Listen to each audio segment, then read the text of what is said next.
देखिए मैडम, पेशा कानून लागू हो रहा है तो हम समझते हैं कि ये क्रांतिकारी कदम होने को आ रहा है, क्योंकि तत्कालीन प्रधानमंत्री राजीव गांधी और अटल बिहारी वाजपेयी, बहुत सरीखे नेता लोग का ये सपना था कि शासन सत्ता ग्राम में बसेगा तभी देश विकास करेगा, और ग्राम डेवलप करेगा तभी हम लोग विकास करेंगे।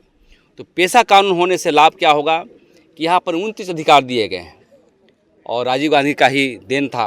उन्होंने कहा था कि मैं 100 रुपया भेजता हूँ, 10 रुपया पहुँचता है। तो इसको देखिए, इसको पहले तो 1998 में ही लागू होना चाहिए था, क्योंकि 1996 में ये पारित हुआ। लेकिन 30 साल हमारे लोग देखिए कितने पलायन कर गए हैं। तो जितने भी अधिकार दिए गए हैं, चाहे खनन का अधिकार, बालू का अधिकार, वन उपज का अधिकार, हमारे शराबबंदी का अधिकार, स्कूल में पढ़ाई हो रही है इसकी देखरेख का अधिकार, उसके बाद भू अर्जन को अधिकार, कोई भी इंडस्ट्री लगाता है तो एनओसी लेना होगा। और सबसे अहम चीज़ है कि ज़मीन को लेकर के जो है ग्राम सभा को दिया गया है कि ग्राम सभा का अनुमति से ही इस पर डीसी एक्सरसाइज करेंगे। इसको और पुख्ता करना होगा कि ग्राम सभा का अंतिम निर्णय ही वैध होगा। तो इसलिए ये बहुत क्रांतिकारी कदम है, और ये आदिवासी जन परिषद की ओर से आदिवासी समाज के लोग आज शुरुआत है हम लोग का, ये गांव-गांव जा कर के इसका समान ट्रेनिंग हम लोग देंगे, ताकि यहाँ के लोग सजग हो और अपने ग्राम का अधिकार, अपना जो है ग्राम स्वशासन का अधिकार ये जाने, तभी जो है आगे बढ़ सकता है। सर, जमीन को लेकर के जो पेशा कानून में आप लोग कानून की मांग कर रहे हैं, तो जमीन के लिए तो सीएनटी एक्ट पहले से ही लागू है, उसके रहते पर में भी आदिवासी ही समाज गैर आदिवासी को अपनी ज़मीन कैसे सौंपती है? देखिए, सीएनटी एक्ट का जो वायलेशन हो रहा है, जैसे सीएनटी एक्ट की धाराओं में स्पष्ट क्या है कि गैर आदिवासी ज़मीन नहीं लेगा, और यहाँ की डीसी इसको कस्टोडियन होता है, उसके बावजूद भी एन प्रकरण जो है कोर्ट में हम लोग हार जाते हैं। इसीलिए आज बात हो रही थी कि ग्राम सभा का अंतिम निर्णय बाध्यता होना चाहिए, ताकि कोई एक्सरसाइज नहीं करे, यहाँ की मान्यता देने के बाद ही जो है उसको डिग्री हो। तो जब देखिए ये सीएनटी एक्ट जब लागू हुआ तो हमारे लोग भी सजग नहीं हुए। यहाँ पर मंत्री मंडल के लोग ज़मीन दलाली में लगे हुए हैं, यहाँ के दलाल लोग, आदिवासी दलाल लोग लगे हुए हैं, यहाँ के अफसर लोग लगे हुए हैं। कोई आदिवासी को देखना नहीं चाहता है, आदिवासी पर बहसें नहीं हो रही है। आज भी गैर आदिवासी लोग कहते हैं कि नहीं, तुमको सीएनटी एक्ट है तो तुम्हारा फ़ायदा नहीं हो रहा है। तो मेरे कहने का मतलब कहीं ना कहीं इसमें हम भी दोषी हैं और हमारे समाज के लोग दोषी हैं। सीएनटी एक्ट से लागू होगा और इसका सबसे बड़ा आधार ग्राम सभा को जोड़ते हुए बनाएगा, तो हम समझते हैं कि ज़्यादातर हम ज़मीन बचा पाएंगे, क्योंकि गांव में ही हमारी ज़मीन है, ग्राम सभा में ही हमारी ज़मीन है। तो पेशा कानून लागू होने के बाद जो आदिवासी अपने ज़मीन को गैर आदिवासी को सौंप चुके हैं, क्या वो ज़मीन वापसी हो पाएगी? हाँ, लिखा है कि जो लूटा हुआ है उसको रिस्टोरेंट करेंगे, वापस कराने का काम करेंगे। तो इसलिए हमको तो देखिए, कानून जब लागू होगा उसके बाद एक्सपेरिमेंट में आएंगे, हम लोग का ग्राम सभा बैठकें होगी, वहाँ प्रस्ताव बना के दिया जाएगा, जिससे ज़मीन हो सकता है मिनी कोर्ट भी बैठेगा समाधान के लिए, और निर्णय देंगे कि भाई ये ज़मीन जो है वापस किया जाए। यदि वो ऊपर कोर्ट में जाएगा तो ग्राम सभा का अधिकार, यहाँ का जो प्रोसीडिंग बनेगा उसके आधार पर उसको निर्णय देना पड़ेगा। इसलिए हमें लगता है कि ग्राम सभा का जो ताकत पहल एक क्रांतिकारी कदम है। बिरसा मुंडा का सपना था कि अबुआ देश में अबुआ राज, हमें लगता है कि होने वाला है, और हम लोग बहुत खुश हैं और सरकार से भी मांग करना चाहते हैं कि जल्दी लागू करें, क्योंकि माननीय कोर्ट ने संज्ञान लेते हुए कहा कि हूबहू जो है आप लागू करिए और आदिवासी के विकास के पैमाने पर आगे बढ़ाइए। आदिवासी समाज में पेशा कानून को लेकर के बहुत जागरूकता नहीं दिख रही है, क्या कारण है इसका? क्या कारण है? ये सरकार की गलती है, हम लोग वोट दिए उसकी गलती है। अब बहुत सारी त्रुटियां हैं, सरकार कुछ ही नहीं बोली। कोई विधायक को बोलते सुने हैं? जो आए हैं, अब नीलकंठ सिंह मुंडा हो, चाहे यहाँ पर विकास मुंडा हो, चाहे मुख्यमंत्री हो, चाहे कोई किसी को तो बोलते हुए नहीं सुना है।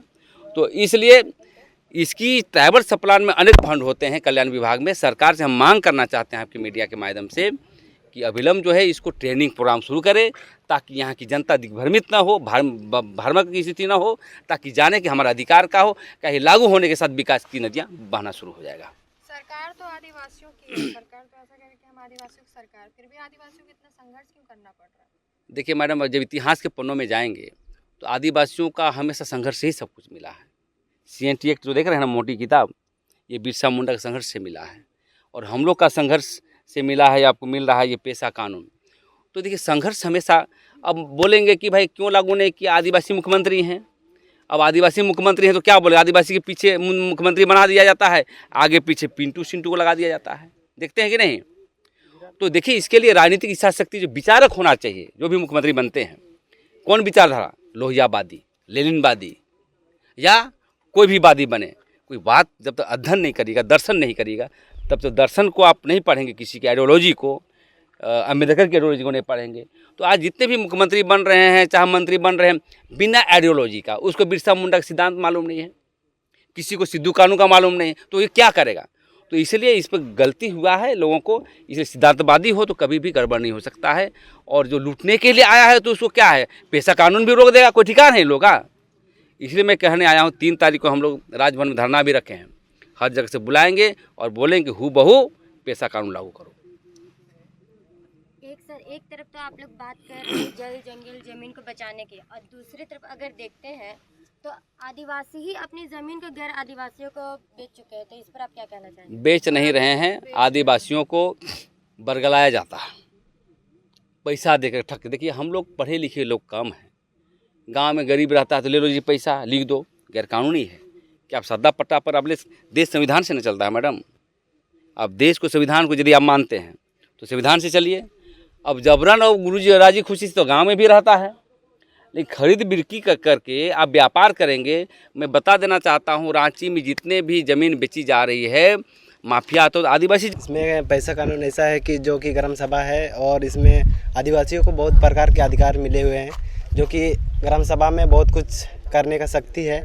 तो इसी को आगे भी बढ़ाना है और गांव-गांव में इस चीज़ को पहुंचाना है कि पैसा कानून हर घर, हर बच्चा तक पहुंचे, ताकि अपना समाज, अपना गांव के लिए, आने वाला भविष्य के लिए बना सके। युवाओं में कितना जागरूकता है पैसा कानून को लेकर? आप एक युवा है, बेहतर तरीके से समझ सकते हैं, क्या लगता है युवाओं में इस बात को लेकर के सजगता है?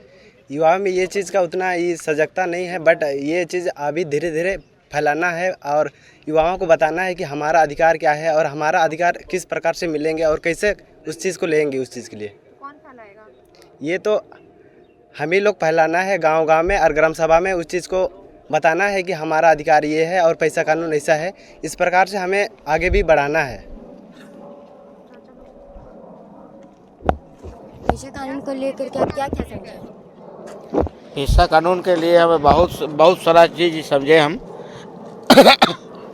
क्या है कि अभी जो पेशा कानून जो है कि हम लोग सब पूरा गांव में पूरा फैलाना है, पूरा बता देना है कैसा ऐसा है। क्या है पेशा कानून? महिलाओं को भी बताना है। पेशा कानून में है क्या? पेशा कानून जो है हम लोग आदिवासी लोगों का मूल अधिकार है। हम लोग जो हम लोग जो सुने अभी हम लोग सुने बात किए, उसके लिए हम लोग बहुत लाभदायक हैं। तो जो नहीं आए हैं वो महिलाओं को भी बताएंगे और अपने घर में भी बताएंगे, सब कुछ बताएंगे, पूरा गांव में बताएंगे और अगला बैठकी में भी बताएंगे कि हम लोग का पेशा कानून हम लोग का अधिकार के लिए ही बनाया जा रहा है। इस प्रकार आप क्या समझे पेशा कानून? हम पेशा कानून के लिए थोड़ा बहुत कुछ समझ गए हैं कि पेशा कानून में सरकार जो नियम लागू कर रहा है, वो नियम जो नया नहीं है, बहुत पुराना नियम है।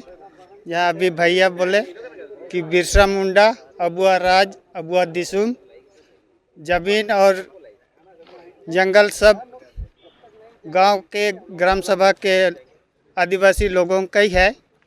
इसको कोई सरकार नहीं ले सकता है। वो जो ग्राम सभा निर्णय लेगा, वही निर्णय में कोर्ट या कचहरी में वही मानना पड़ेगा। जो ग्राम सभा में निर्णय होगा वही नियम वहाँ भी उसी प्रकार से चलना होगा कोर्ट में भी। Thank you. आदिवासी युवा क्या संदेश देना चाहेंगे जो लोग अभी हड़िया दारू में बर्बाद हो चुके हैं, जो युवा आदिवासी युवा, उन युवाओं को क्या संदेश दीजिएगा? हानिया दारू में अभी जो जवान युवा लोग की कर रहे हैं, नशा उशा कर रहे हैं, वो सबको भी ग्राम सभा द्वारा बातचीत होगा और हानि दारू पीने के लिए थोड़ा से कार्रवाई ग्राम सभा से लिया जाएगा। और थोड़ा काम किया जाएगा। कहे कि ये गांव घर में बाहर से आते हैं सब हरी दारू में गांव का युवा लोग चल जाते हैं और जो गांव का धन है वो सब बाहर का ले रहा है। इसलिए गांव का युवा लोग को शराब पीने के लिए थोड़ा